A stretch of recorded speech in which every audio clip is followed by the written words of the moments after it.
हमारे राम सिंह जेठी जी, मन्नू महर जी, श्रीपाल राणा जी, किशन सिंह खेड़ा जी, भैरवदत्त पांडे जी, ईश्वरदत्त पांडे जी और यहाँ पर हमारे पप्पू भाई, हमारे नवीनदा पुरंदा, हमारे अब मैं किसका नाम लूं? वन्नी में यहाँ से नाम लूंगा तो फिर मैं सोच रहा हूँ कि 1 घंटे तक अच्छे या नाम ही लेते रहूंगा। क्यों? देव सिंह जी, तो सभी यहाँ पर, वहाँ हमारे खिलाड़ी भी हैं, देखिए वहाँ बैठे हुए हैं, ईश्वरदत्त कुंसल जी भी हैं, मेष राशि से लेकर मीन राशि तक सब आगे दीदी, सभी उपस्थित हमारे सभी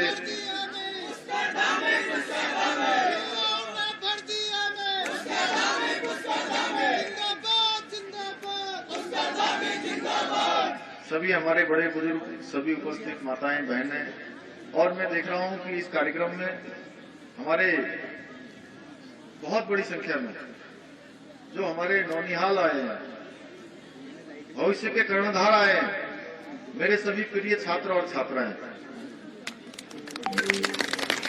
हमारे प्रशासन के सभी जिलाधिकारी जी, हमारे एसएसपी साहब, खेल विभाग के सभी अधिकारीगण, विभिन्न विभागों से आए हुए सभी अधिकारीगण, कर्मचारीगण, उपस्थित पत्रकार मित्रों, छायाकार बंधुओं, मैं सबसे पहले तो आज जो खेल मैदान जो यहाँ पर बनने जा रहा है, बहुत लंबे समय से इस क्षेत्र को इसकी प्रतीक्षा थी। आज वो बनने का हमारा एक स्वप्न था, मेरा भी एक ड्रीम प्रोजेक्ट था, उसकी आज शुरुआत हो रही है। उसकी मैं आप सभी को बधाई देता हूँ, बहुत बहुत शुभकामनाएं, बहुत बहुत बधाई। और मैं सच बताऊं तो आज लगभग डीएम साहब कितनी योजनाओं का और शिलान्यास हुआ है? 17 योजनाओं का, 71 करोड़ रुपए की जो है योजनाओं का यहाँ पर शिलान्यास और लोकार्पण हुआ है। और बहुत सारी योजनाएं, कुछ यहाँ बिलहरी की हैं, चकरपुर की हैं, पचौरिया की हैं, खेतुसंडा मुस्ताजर की हैं, खटीमा बाजार की भी हैं, सब जगह की, अलग अलग जगह की हैं। तो ये जो स्टेडियम आज यहाँ पर बनने की प्रक्रिया आज से प्रारंभ हो गई है, इसके लिए मैं लगातार प्रयास करता रहा। और आप सब लोगों ने जब मुझे 2012 में पहली बार आपने यहाँ से सेवा का अवसर मुझे दिया, तो मैंने सबसे पहले कुछ मुद्दे जो है मैंने यहाँ के लिए उठाए थे। उसमें से हमारे भगवान जोशी जी भी बैठे हैं, वहां दिख रहे हैं मुझे, भंडारी जी भी दिख रहे हैं, तो हमारे सुरेश चंद्र जी,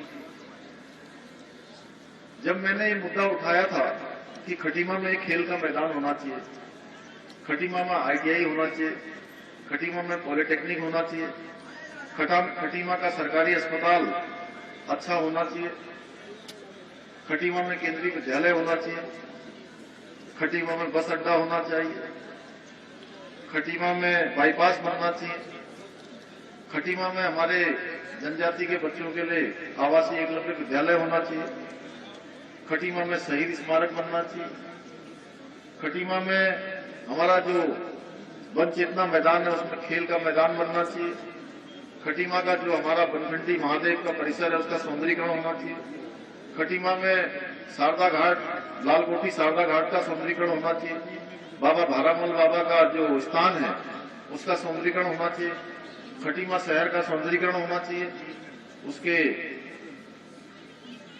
बीच में स्ट्रीट लाइट लगनी चाहिए, डिवाइडर बनने चाहिए, साथ में महाविद्यालय का जो उसमें पहले बीकॉम खुलना चाहिए, बीकॉम खुल गया तो एमकॉम खुलना चाहिए, खटीमा में सीएसडी कैंटीन बननी चाहिए। आज इसके बाद वहां का भी कार्यक्रम है। अभी बहुत सारे जो योजनाएं हमारी हैं, वो मैंने इतनी सारी योजनाएं जो पहली बार आप लोगों ने मुझे चुनकर भेजा था, तो मैंने पहली बार में इन सब योजनाओं को बढ़ाने का काम किया। और लगातार बढ़ाया। मुख्य सेवक बनने के बाद इसमें तीव्रता से काम हुआ, लेकिन ये सारी की सारी योजनाएं पाइपलाइन में पहले ही था, जिस काम के लिए आप लोगों ने मुझे चुनकर भेजा था।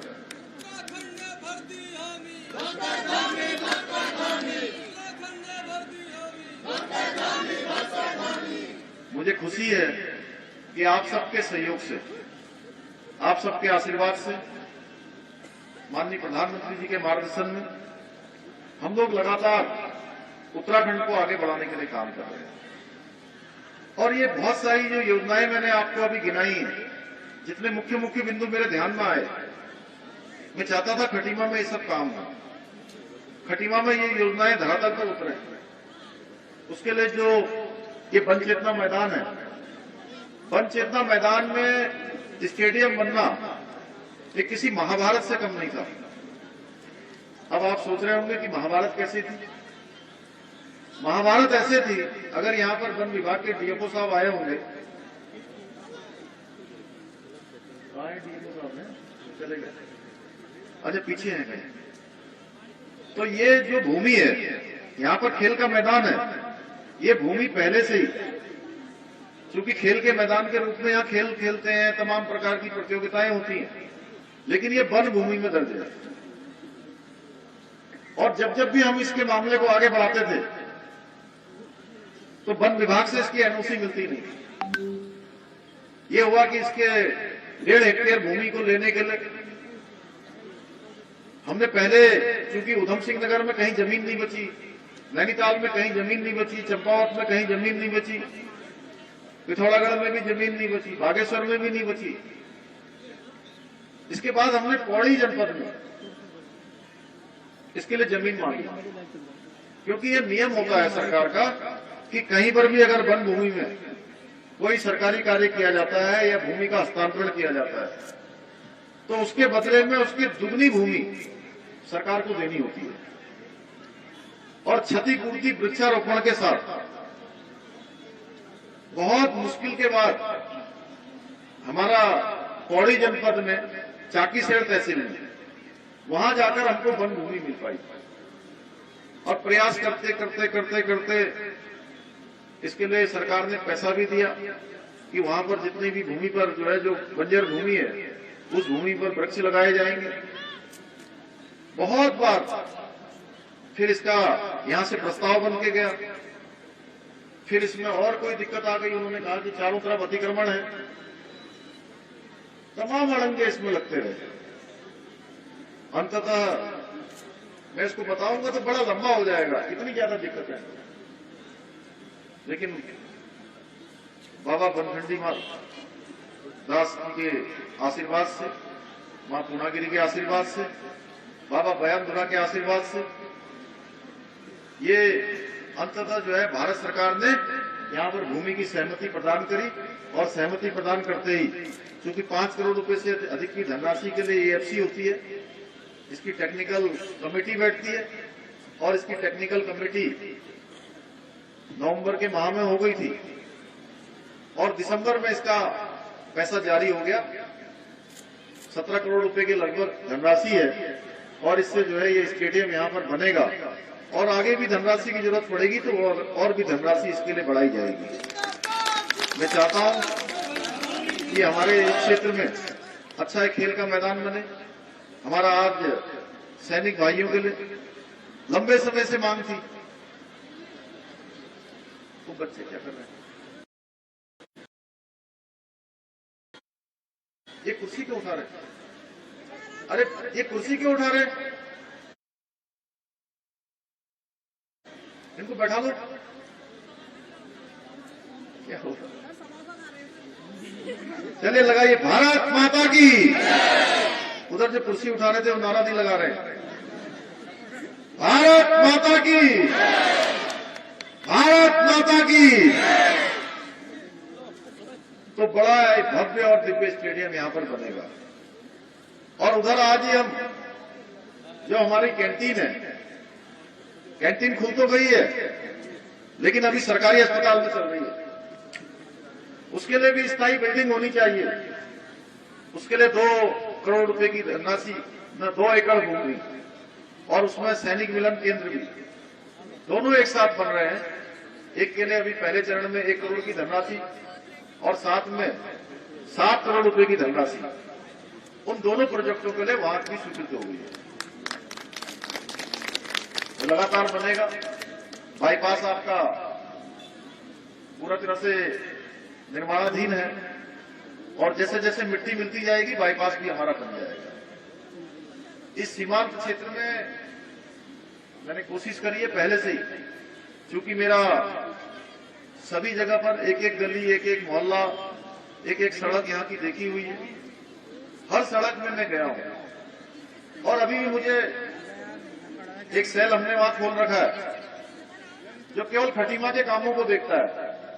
हमारी एक टीम केवल खटीमा के लिए लगी हुई है, विकास कार्यों के लिए। उसके बावजूद भी मैं लगातार स्वयं समीक्षा करता हूं, मैं लगातार देखता हूं। हाँ, इतना जरूर आपसे कहना चाहता हूं कि पहले क्या होता था, हर दिन आपसे मुलाकात होती। ईश्वर भैया बैठे हैं, हमारे पवन जी बैठे हैं, रोज मुलाकात हो जाती थी। हमारे बिजली जी बैठे हैं, अंकल जी हमारे, पहले रोज मुलाकात होती थी।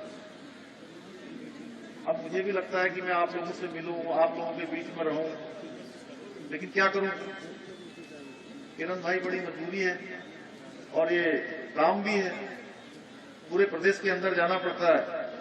लेकिन मैं आपसे कहना चाहता हूं कि पिछले 5 महीनों में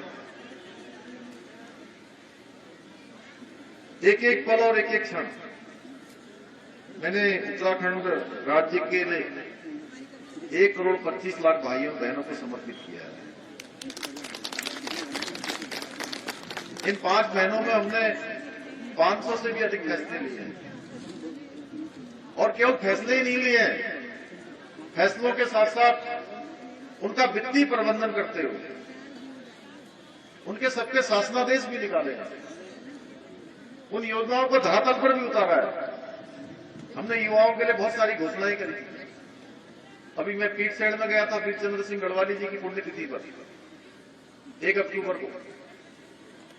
वहां मैंने घोषणा करी थी कि हम स्वस्थ युवा स्वस्थ उत्तराखंड के नाम से एक योजना चलाएंगे। उस योजना के माध्यम से उत्तराखंड के प्रत्येक ग्राम सभा में हम एक ओपन जिम खोलेंगे। उस घोषणा के क्रम में हमने उसका शासनादेश निकाल दिया है, उसकी धनराशि जारी कर दी है। अब आपको हर गांव में खेलने के लिए एक ओपन जिम मिलेगा। हम शुरुआत कर रहे हैं, हमारे यहाँ पर पता नहीं तय किया कि कौन सी ग्राम सभा में कर रहे हैं सीडीओ साहब। मैंने कहा हर ब्लॉक में पहले एक एक गांव ले रहे हैं, तो आप अपने जिले में जल्दी से ये योजना को शुरू कर दीजिए 2-4 दिन में। हर पैसा आ गया होगा, उसका पैसा वहां से जारी हो गया है, जियो आ गया होगा। तो हर गांव में हम जो है एक जिम खोलेंगे।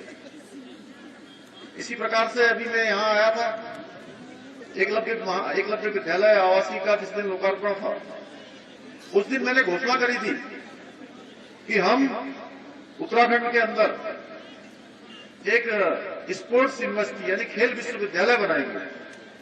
खेल के क्षेत्र में और अनुसंधान हो और हमारे बच्चे आगे आए।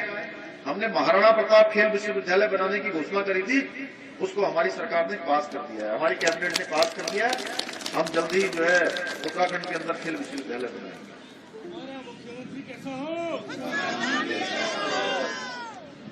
खेल विश्वविद्यालय के साथ साथ इस बार जो हम खेल नीति लेकर आए हैं, लंबी जद्दोजहद के बाद हम खेल नीति लेकर आए हैं।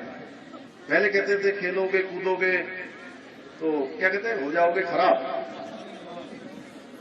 अब पढ़ोगे लिखोगे तो बनोगे, अब खेलोगे कूदोगे तब भी बनोगे नवाब। तो इसलिए खेल आगे जाने चाहिए, खिलाड़ी आगे बढ़ने चाहिए। उसको लेकर हम नई खेल नीति लाए हैं और नई खेल नीति के माध्यम से उस खेल नीति में हमने प्रावधान किया है। अभी तक जो तमाम लोग हैं, हमारे बच्चे बैठे हैं, इन बच्चे बैठे हैं, हमारी बेटियां बैठी हैं, बेटे बैठे हैं, इनके अंदर प्रतिभा है, क्षमता है, योग्यता है, लेकिन कई बार इनको खेलने के लिए कहीं बाहर जाना पड़े देश में विदेश में, तो बहुत मुश्किल हो जाती है कि किराया कौन देगा, इनको रहने का कौन करेगा, इनके खाने का कौन इंतजाम करेगा। और जब इन्हीं में से कोई पदक जीत जाता है तो पूरी दुनिया आ जाती है उसको। कोई कहता है हम सम्मानित कर रहे हैं, कोई कहता है हम सम्मानित कर रहे हैं। दुनिया भर के उनको पुरस्कार मिलते हैं, दुनिया भर की धनराशि मिल जाती है, लेकिन जब तक पदक नहीं जीतते वो कितना संघर्ष करते हैं।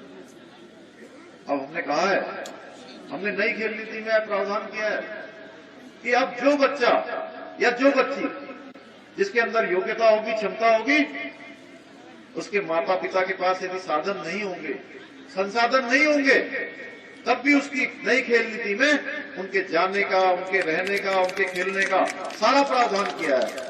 और जब पदक जीत जाएंगे, अंतर्राष्ट्रीय स्तर का पदक जीतने पर हमने 15 लाख रुपए की घोषणा करी है, 15 लाख रुपए देने की व्यवस्था कर दी है, उनके आगे नौकरी की व्यवस्था कर दी है। यानी कि अब योग्यता क्षमता वाला बच्चा या बच्ची अब किसी भी कीमत पर उनको साधन संसाधनों का अभाव आगे बढ़ने से उनको नहीं रोक पाएगा। शिक्षा के क्षेत्र में हम लगातार काम कर रहे हैं। अभी हमने तय किया है, मैंने 15 अगस्त 2021 को मैंने घोषणा की थी कि हम सभी बच्चों को, 10वीं और 12वीं में पढ़ने वाले बच्चों को और महाविद्यालय में पढ़ने वाले बच्चों को, सभी को हम एक स्मार्ट टैब देंगे और हम सभी को इसी साल के पहले दिन डीबीटी के माध्यम से सबके खातों में पैसा डालने वाले हैं। 12,000 रुपए की धनराशि आपके खातों में डालेंगे। उन बच्चों को जो है सीधे टैबलेट उपलब्ध होगा। अभी कोरोना महामारी को देखते हुए हमने तय किया कि जितनी परीक्षाएं जो एक साल नहीं हो पाई, इसलिए हमारे भाई बहनों का समय खराब नहीं होना चाहिए।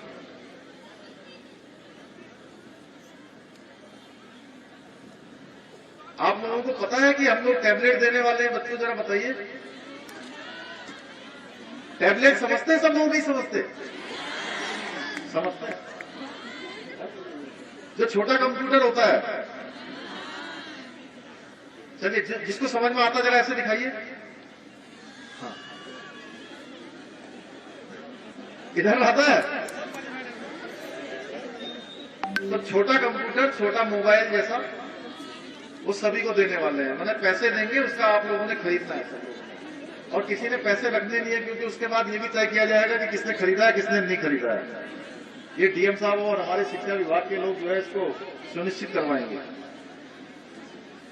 तो एक साल समय किसी का खराब ना हो कोरोना महामारी में, उसके लिए हमने क्या करा है, जितनी भी हमारी परीक्षाएं हैं उन परीक्षाओं में सभी में 1 साल का रिलैक्सेशन दे दिया आईसीयू में, यानी कि 1 साल की छूट दे दी है। और जितने भी फार्म भरे जाएंगे, उत्तराखंड जो लोक सेवा आयोग है उसकी परिधि में आने वाली परीक्षाएं, चिकित्सा चयन सेवा बोर्ड के अंदर आने वाली, अधीनस्थ सेवा चयन बोर्ड के अंतर्गत आने वाली परीक्षाएं, उन सभी परीक्षाओं में हमने एक साल की आयु सीमा बढ़ाई है। और आयु सीमा ही नहीं बढ़ाई है, आप जितनी भी परीक्षाओं के फॉर्म भरेंगे उन सारे फॉर्म भरने के लिए हमने शुल्क को निःशुल्क कर दिया है। यानी कि अब कोई पैसा फॉर्म भरने में नहीं देना होगा। इसी प्रकार से बहुत सारे जो हमारे छात्र हैं, छात्राएं हैं, वो जब परीक्षाओं की तैयारी करते हैं, परीक्षाओं की तैयारी करने के लिए वो प्री एग्जाम जो निकाल लेंगे, आईएएस का एग्जाम, पीसीएस का एग्जाम, एनडीए का एग्जाम, सीडीएस का एग्जाम, लोक सेवा आयोग की परिधि में आने वाले एग्जाम, सारे एग्जामों के प्री एग्जाम निकालने के बाद उनको आगे की पढ़ाई करने के लिए, ये सब आपको पता है हमारी सरकार ने निर्णय लिया है, पता है? आगे की परीक्षाओं की तैयारी करने के लिए 50,000 रुपए की व्यवस्था सरकार की तरफ से हमने व्यवस्था की।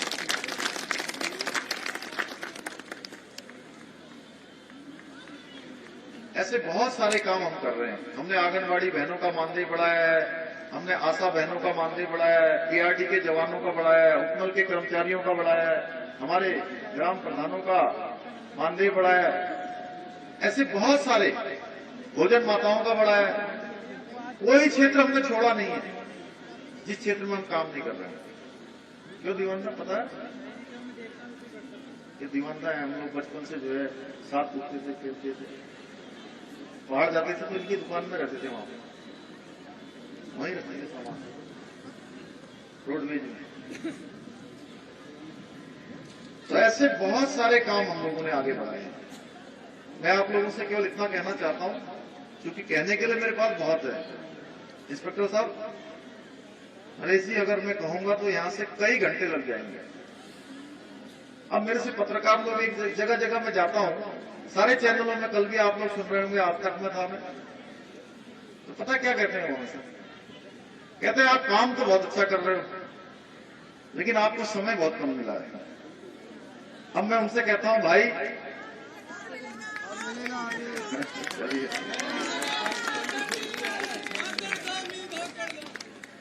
जितना भी समय मिला है मैंने कोशिश की है, एक एक पल और एक एक क्षण मैं अपने राज्य के लिए समर्पित करूं।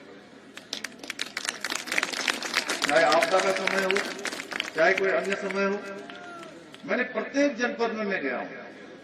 मैंने कोशिश की है प्रत्येक विधानसभा में जाऊं, और इन 4-4.5 महीनों में मैंने हर जनपद में गया हूं। और अपने इस जनपद की बात न करिए, पिथौरागढ़ की बात मत करिए, नैनीताल की बात मत करिए, चाहे उत्तरकाशी हो, चाहे चमोली हो, चाहे बागेश्वर हो, चाहे सीमांत का धारचूला हो, एक एक जनपद में 5-5, 6-6 बार भी जा चुका हूं। और इसलिए जाता हूं कि जब आप लोगों के बीच में आता हूं तो आप लोगों से जब बात करता हूं तो बहुत सारी जानकारियां होती हैं, बहुत सारी समस्याओं का पता लगता है, बहुत सारी बातों का समाधान होता है।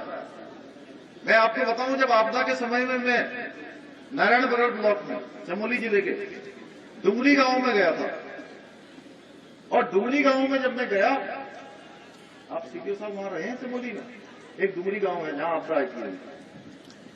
तो जब डुंगरी गांव में मैं गया तो वहां लोगों ने कहा कि यहीं पर है, 2 लोग उसमें भूस्खलन हो गया था अचानक, वो पानी की पाइपलाइन को ठीक करने के लिए गए थे और अचानक उसकी जद मार गई। तो सभी कार्यकर्ताओं ने कहा, 100-150 लोग वहां प्रशासन के भी थे। प्रशासन के लोग तो ऐसे समय में चुप रहते हैं। तो जो कार्यकर्ता थे बोले, भाई साहब वो थोड़ी से आगे हैं, चलिए, थोड़ा सा आगे है, चलिए।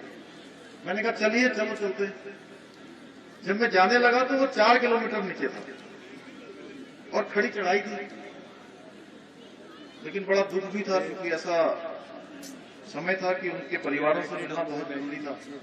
बहुत कष्ट उनके ऊपर आया हुआ था। एक तो पूरा परिवार चलाने वाले थे, वो रिटायरमेंट के बाद डीएससी में नौकरी करते थे। खनका जी डीएससी में, योगेंद्र भाई डीएससी में नौकरी करते थे, वो उसमें उनका देहांत हो गया, उस मलबे में दब गए। मैं जब वहां नीचे पहुंचा, उसके बाद फिर वापस ऊपर आया, 4 किलोमीटर जाना और 4 किलोमीटर आना, कम से कम 3 घंटे लग गए होंगे पहाड़ में। और जब मैं वापस लौटा तो सभी से मिलकर सबकी समस्याएं सुन के जब वापस आया तो 3 दिन के बाद मुझे वहां के विधायक जी का और वहां के अन्य जनप्रतिनिधियों का, वहां से मुन्नी देवी साहब थराली विधानसभा में आता है, उनका फोन आया। बोले आपका बहुत धन्यवाद कि आप आए, जो रोड हमारी जो है 1.5 महीने 2 महीने लगते खुलने में, वो 3 दिन में ही खुल गई। कहीं मुख्यमंत्री का दौरा होता है तो प्रशासन के लोग भी जो है पहले से कोशिश करते हैं कि रोड बन जाए, व्यवस्थाएं ठीक हो जाए, इसलिए दौरा बहुत जरूरी होता है। इसलिए हमने लगातार कोशिश की है कि जनसंपर्क को बढ़ाएं, लोगों के लिए काम करें। मैं आज आप सब लोगों से कहना चाहता हूं कि आप सब लोगों ने मुझे यहां से सेवा का अवसर प्रदान किया है, और मैं आपको विश्वास दिलाता हूं, आपने जो मुझे सेवा का अवसर प्रदान किया है, आज मेरी पार्टी ने, माननीय प्रधानमंत्री जी ने पूरे राज्य की सेवा करने का मुझे काम सौंपा है। और आप सबके सहयोग से, आप सबके समर्थन से, जब जब भी यहां पर जरूरत पड़ी है, जब जब भी आवश्यकताएं हुई है, तो इस क्षेत्र के लोगों ने हमेशा मेरा मनोबल बढ़ाने का काम किया है, मुझे अपना आशीर्वाद दिया है। मैं आज मुख्य सेवक के रूप में काम कर रहा हूं, तो उसका सारा श्रेय मैं अपने खटीमा के सभी भाई बहनों को, बड़े बुजुर्गों को, नौजवानों को देना चाहता हूं। और हमारा उत्तराखंड राज्य हिंदुस्तान का नंबर 1 राज्य बने, यहां से पलायन खत्म हो, यहां पर रोजगार की व्यवस्था हो। अभी हमने पुलिस की भर्ती, जो पिछले कई सालों से हो नहीं पाई थी, कितने सालों से नहीं हुई थी, कप्तान साहब कहां गए? 15-16 से पुलिस की भर्ती नहीं हुई थी। हमने 1734 पद अभी खोले हैं और 1734 पदों पर भर्ती की प्रक्रिया प्रारंभ हो गई है। हम हर विभाग में कोशिश कर रहे हैं, 24,000 पदों के अलावा जितने भी विभागों में जो भी पद हो सकते हैं उन सभी पर काम करेंगे। होम स्टे को बढ़ा रहे हैं। अभी आज हमने जंगल सफारी यहाँ पर शुरू की है खटीमा क्षेत्र में, जिसमें हमारे हजारों लोगों को अप्रत्यक्ष और प्रत्यक्ष रूप से रोजगार करने का अवसर मिलेगा। क्रोकोडाइल सफारी भी वहां पर खोली है। ऐसे पर्यटन के हो, स्वरोजगार के हो, रोजगार के हो, उसके लिए हम रोजगार के मेले लगा रहे हैं। जगह जगह पर हम स्वरोजगार के लिए ऋण देने की व्यवस्था कर रहे हैं। पर्यटन की जो हमारी स्कीमें चलती हैं, उन स्कीमों में हम सब्सिडी अधिक बढ़ा रहे हैं। हर क्षेत्र में हमारा काम है। अच्छी कनेक्टिविटी हो रही है। कल माननीय प्रधानमंत्री जी हल्द्वानी में आने वाले हैं और हल्द्वानी में 17,500 करोड़ की योजनाओं का लोकार्पण और कल शिलान्यास करने वाले हैं। और पिछले 5 सालों में राज्य की सरकार और केंद्र की सरकार ने मिलकर 1 लाख करोड़ की योजनाओं की यहाँ पर स्वीकृति प्रदान हुई है, जिन पर काम चल रहा है, कुछ पूरी हो चुकी है। डबल इंजन की सरकार, उधर मोदी जी की सरकार और इधर ये आपकी सरकार, दोनों सरकारें एक साथ मिलकर, हमारा लक्ष्य है, माननीय प्रधानमंत्री जी का भी विजन है कि 2025 तक हम हिंदुस्तान के श्रेष्ठ राज्यों में से एक राज्य बने, यानी कि नंबर 1 राज्य बने। उसके लिए हम लगातार काम कर रहे हैं। हम विचारों की श्रृंखला आयोजित कर रहे हैं, सभी से हम उनके विचार ले रहे हैं। इसमें हमारे देश के बड़े वैज्ञानिक हैं, नीति आयोग के लोग हैं, शिक्षाविद हैं, जलवायु के क्षेत्र में, पर्यावरण के क्षेत्र में, समाज के क्षेत्र में, विभिन्न क्षेत्रों में जो काम करने वाले महानुभाव हैं, उन सभी महानुभावों का हम जो है उसमें विचार ले रहे हैं। उसके आधार पर सरकार आगे बढ़ रही है।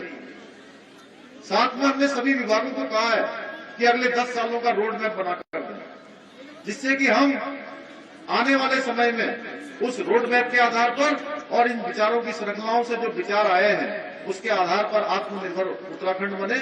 और जब हमारा सिल्वर जुबली वर्ष मनाया जा रहा होगा, 25वां वर्ष यानी कि रजत जयंती वर्ष जब हम मना रहे होंगे, उस समय हम पर्यटन का क्षेत्र हो, ऊर्जा का क्षेत्र हो, कृषि का क्षेत्र हो, शिक्षा चिकित्सा का क्षेत्र हो, हर क्षेत्र में, सड़कों का क्षेत्र हो, कनेक्टिविटी का क्षेत्र हो, उसमें हम नंबर 1 का उत्तराखंड बनाकर हम सब लोग उस यात्रा को आगे बढ़ाएंगे।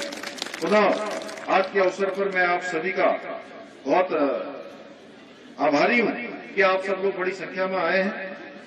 सभी उत्तराखंड के पत्रकार भाइयों के लिए ये बीमा सरकार करेगी और इसको मान्यता देने का भी काम करेगी।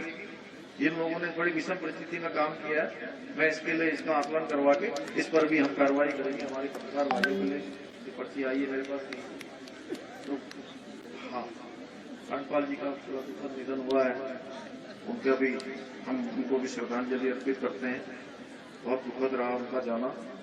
ऐसे बहुत सारे हमारे बीच में इस दौरान 2-3 बड़ा दुखद समाचार भी हम लोगों को मिला है। एक जनरल बिपिन रावत जी, जो हमारे मान सम्मान थे, पूरे देश के आन बान शान थे, उनका भी निधन हुआ है। उनको भी श्रद्धांजलि अर्पित करते हैं।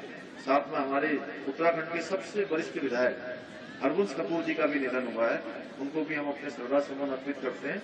आज के अवसर पर आप सभी का मैं अपने हृदय की गहराइयों से धन्यवाद करता हूं। बहुत बहुत धन्यवाद।